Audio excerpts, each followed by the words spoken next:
Assalamualaikum warahmatullahi wabarakatuh.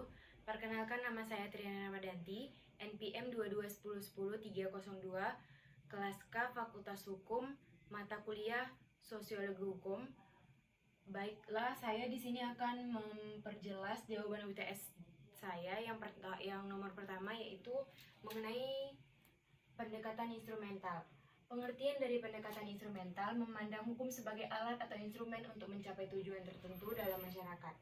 Kelebihan dari pendekatan instrumental fokus pada efektivitas hukum dalam mencapai tujuan sosial. Kekurangannya mengabaikan nilai-nilai moral dan etika yang mendasari hukum. Dan contoh dari pendekatan instrumental, penerapan hukum lingkungan diharapkan dapat mengurangi dampak negatif terhadap lingkungan dan mendorong perilaku ramah lingkungan. Pendekatan hukum alam. Pengertian dari pendekatan hukum alam berpendapat bahwa hukum berasal dari nilai-nilai moral dan etika universal yang melekat pada manusia. Kelebihan dari pendekatan hukum alam adalah menekankan pentingnya nilai-nilai moral dan etika dalam hukum. Kekurangannya sulit untuk menentukan secara pasti apa yang merupakan hukum alam. Dan contoh dari pendekatan hukum alam adalah hak asasi manusia dianggap sebagai hukum alam yang berlaku universal dan tidak dapat dilanggar oleh hukum positif. Lalu ada pendekatan positivistik. Pengertian dari pendekatan positivistik berfokus pada hukum yang dibuat oleh manusia atau hukum positif dan tidak mempertimbangkan nilai-nilai moral atau etika. Kelebihan dari pendekatan positivistik memberikan kerangka kerja yang sistematis untuk menganalisis hukum positif. Kekurangannya dapat mempengaruhi pada penerapan hukum yang kaku dan tidak fleksibel.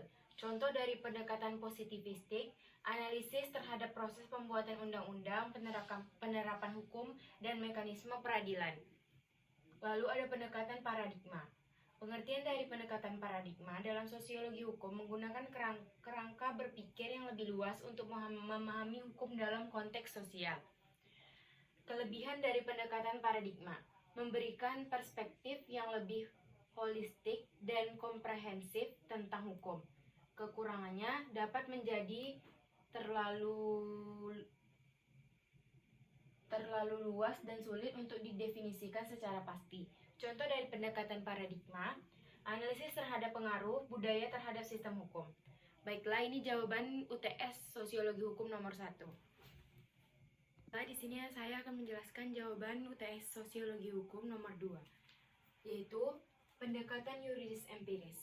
Pendekatan yuridis empiris, pengertian dari pendekatan yuridis empiris berfokus pada pengamatan dan analisis terhadap realistis sosial dalam kaitannya dengan hukum.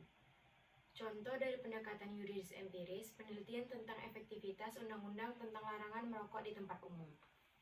Ciri-ciri utama pendekatan yuridis empiris bersifat induktif, menggunakan metode kualitatif dan kuantitatif, memperhatikan konteks sosial, berorientasi pada realitas. Pendekatan yuridis normatif, pengertiannya pendekatan yuridis normatif berfokus pada analisis internal dari sistem hukum itu sendiri. Ciri-ciri utama pendekatan yuridis normatif yaitu bersifat deduktif, menggunakan metode interpretasi dan analisis teks hukum, berfokus pada sistem hukum, berorientasi pada ideal. Dan contoh pendekatan yuridis normatif, analisis tentang konsep keadilan dalam hukum pidana. Saya akan menjawab jawaban UTS nomor 3, yaitu yang pertama ada mazhab formalitas. Mazhab formalitas berfokus pada aturan hukum formal, menekankan aspek formal dan struktural hukum. Aspek utamanya, hukum sebagai sistem yang berdiri sendiri terlepas dari pengaruh sosial. Contoh dari mazhab formalitas, hukum sebagai perangkat aturan yang berlaku tanpa mempertimbangkan konteks sosial dan kultural. Ada yang kedua, ada mazhab sejahtera dan kebudayaan, berfokus menekankan hukum sebagai produk dari sejarah dan kebudayaan suatu masyarakat. Aspek utama, hukum dipengaruhi oleh perkembangan sejarah dan budaya sehingga berbeda setiap tempat dan waktu.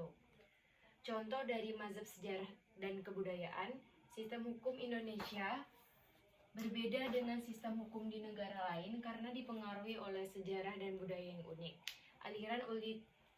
Yang ketiga ada aliran utilitarianis, berfokus menekankan manfaat dan efektivitas hukum bagi masyarakat.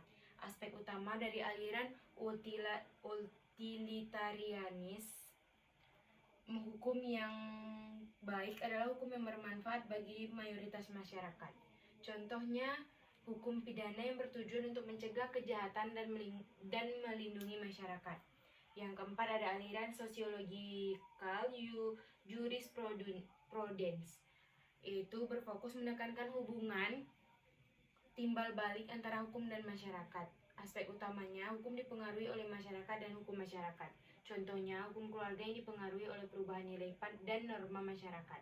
Yang terakhir ada aliran realisme hukum, fokus menekankan penerapan hukum dalam praktik dan pengaruh faktor-faktor non-hukum.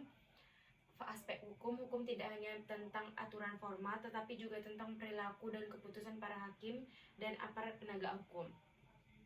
Contohnya, keputusan hakim dalam kasus tertentu dapat dipengaruhi oleh faktor-faktor seperti tekanan politik atau opini publik. Sekian jawaban UTS Sosiologi Hukum saya. Apabila ada kesalahan kata,